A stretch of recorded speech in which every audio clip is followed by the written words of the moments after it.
explain to whoever you're with. Explain the word cheesy without using the word cheesy.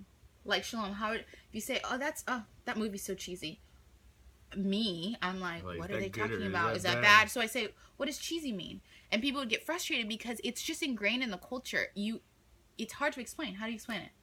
I can't, but I remember a teacher using that in tests. Like, they use these things that are inside things in tests, and I'm like, how am I supposed to know and this? It's yes, I spoke English, but there's cultural words, I guess. Flirting, I got deducted some points in my English class because I spelled color with a U. Mm-hmm. Right. Stuff like that. Which is, it's British. There is so much about immigrating. It's like we're probably all over the board, but there's a lot. It's just... Well, I'll talk about this. When we did move, and it was like around summertime, so we came to fall and we're supposed to go to school. We came in April. Yeah. So actually we came in April and then we started school in the fall. Yeah, but I did the last few weeks of school that year towards the summer. Anyways, but before then, they were trying to figure out what grade to put me in. Yeah, same here. All of us. And they wanted to take me back to middle school because of my age. I was really young. Mm-hmm. And there is this perception that because we come from an African country, that we're not as smart and not as educated. Therefore, we need to go back a few classes. So they wanted to take me back to middle school. I was like, hell no. So I don't know if they made you take this test. Did they make you take the test? I did have to take a test. Yeah, so we took this test. It was the easiest English test ever. But I didn't. I took a test. And I was like, I'm not going to middle school. But they made me take this test. It was stupid easy. Oh. They didn't make me take a test. They asked me about books. What books have you read? And I was like, Charlotte's Web. I remember saying Charlotte's Web. And maybe that was the wrong answer because then they took me back like 2 grades. Because I was supposed to be going into 6th grade. And they took me to the end of 4th grade. Like the last month of 4th grade. I think high school in America made me lazy.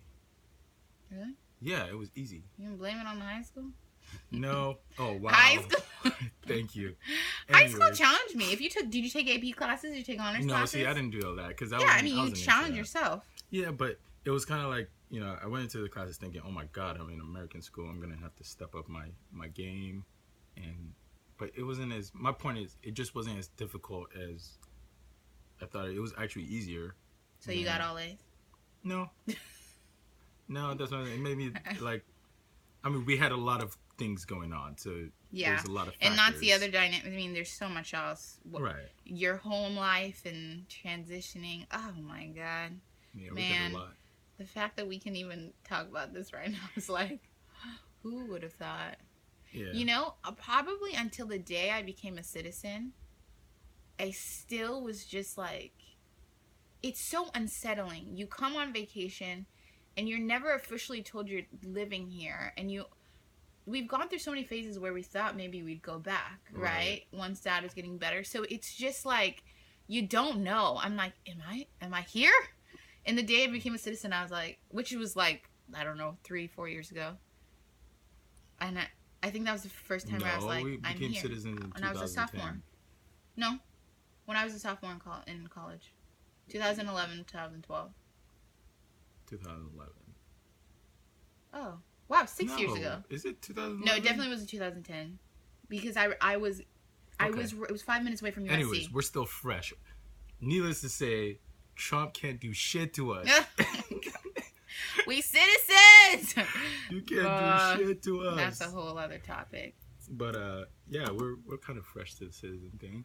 But I remember I bought, the first thing I did after becoming a citizen is I bought a ticket straight to Nigeria for the next week. Yeah, like literally, if today was Friday, I booked a ticket for next Friday. And I was gone. I didn't know that. I could not wait to leave. Well, we didn't become citizens at the same time. We didn't? Mm-mm.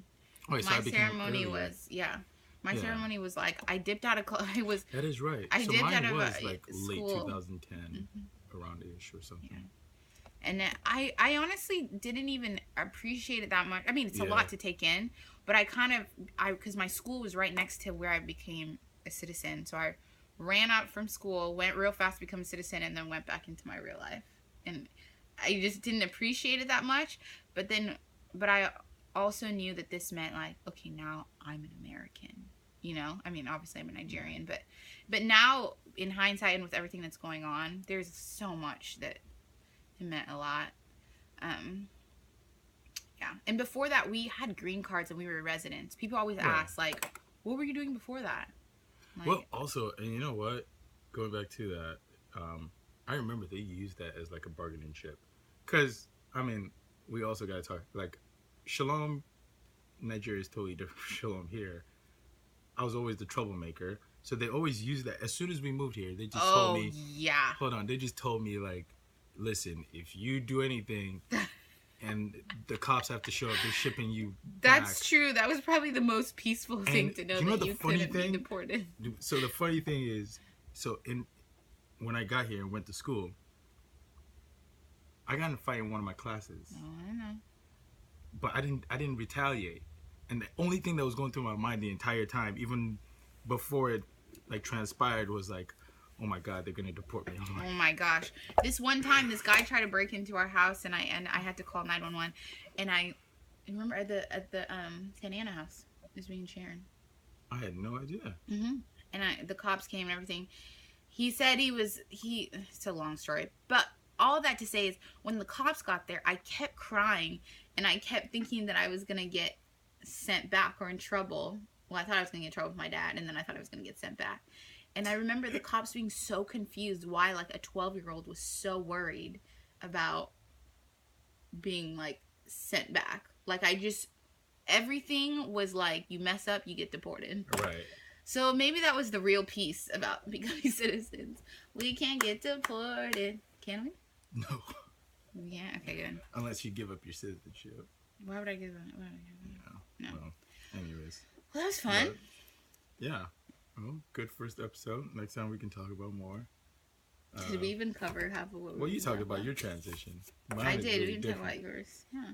Yeah, mine is I mean, it's different. It's different. The age, and you're a guy, I'm a girl. Of course, we move here in the like time where everyone's obsessed with hip hop, rappers, black people. Your experience is very different because all the girls wanted to be with the black guy. And they would all try to be my friends just so they can get my brother. And, like, how African parents are, well, I'm just going to say most Nigerian parents are very strict on the girls and the guys in different ways. So you had way more freedoms, you know, than, like... I'm allowed to mess up a lot more. Yeah, I got freaking amazing grades, such a great student, and... But I had to cry. Oh, well, why isn't I expected of you? That's my point. That's something like this. Okay, first of all, I had to cry my way to getting to. I got voted for Sadie Hawkins as like whatever. What is Sadie Hawkins? You gotta explain. It's a dance, and I just like kind of like homecoming and prom. I got voted for some of those things.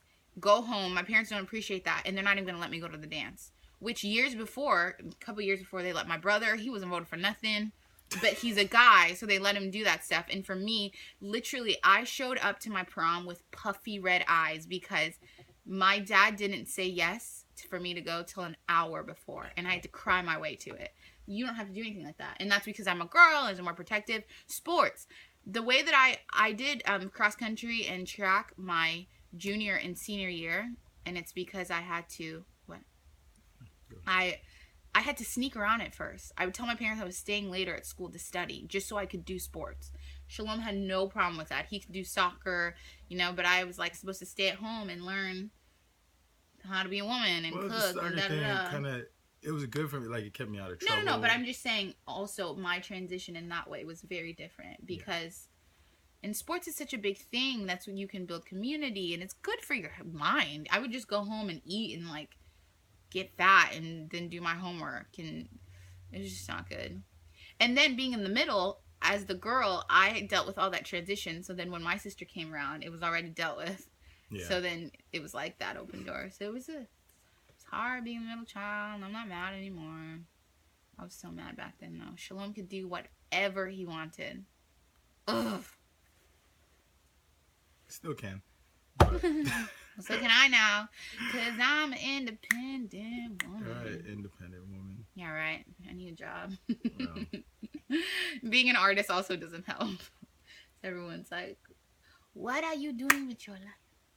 Well, that was a bad accent. You want to become an artist? Mm-hmm. My grandma just told me, for all the house of people, can I buy the low kitchen? That's what she told me last week, which, for you who don't speak Hausa, she said I'm wasting my time. She wants me to get a real job. Funny thing is, the same people going to be trying to get tickets to my shows one day. Even when I have, like, little things that aren't even a big deal, all of a sudden everyone's, like, so proud. Right, that's the other, yeah. Anyways, we'll talk about that. Well, I mean, we are in a different generation. I think they're trying to adapt to... Yeah, and I guess that's not only a Nigerian thing, but... What? I mean, there's lots of parents who still think artistry is... But it's even bigger, especially that you're Nigerian who got an opportunity to study in America, you know? They're like, become a doctor so you can go back and do something with it. Stupid pressure to become a doctor. Oh. We have like too many Three options. Doctor, engineer, lawyer. Those are the only options as a Nigerian. Yeah. And let's see, what do any of us do? Entrepreneur, singer-songwriter, a.k.a. broke, and... our little sister is the only one who's kind of, I mean, she's still in the music realm, but she works for Amazon. But at least she's like in a corporate, she has a normal job. Yeah, she has a corporate job. But all of us are just like artists off the beaten path. Like nobody's going to be a doctor. Nope. Nobody's going to be. Not in this family. There could be a lawyer. We've got we can talk and argue, but none of us are going to go to school for that. I'm not. Maybe. Well, I don't know. I believe that you can do it. But. Okay, it's just not my cup of tea. But, I mean, it is what it is. So. What it is, yo. Well. That's fun. That was great. Well, I guess we'll hopefully have more episodes and discuss more. Yeah, talk if you guys want me back as a special guest, please request me. All right, what's your social media?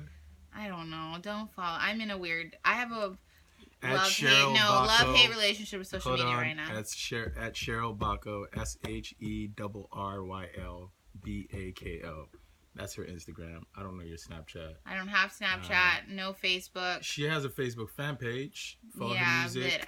Okay. Yeah. I just don't want to lie to them. I am in a weird place with social media, so it's not like... They're not going to be, like, seeing amazing things from me. It's still good to know. Yeah. So. Or we could be friends in real life. Till next time. Do you have like a sign out thing you do? Well, what should I say? Oh no. Say Anjima. That's our sign off. Say Anjima. We'll start teaching you guys some Hausa. So we should have started with Sanunku. Sanu. Anakwana. Lafia. Nagajia. Bagajia. Oh my God. Anyways, well, we're out. Thanks for listening if you made it through. Alrighty. That's so funny. That was fun. That was fun. Alright. Okay, save it. Make sure you do all that. Just always save it for that. I mean, usually even I just did Command S. It just saves it. It goes to file. Why don't you save it as? No, it's already saved. It's already saved as Shalom Podcast. Okay. Unless you want to change the name.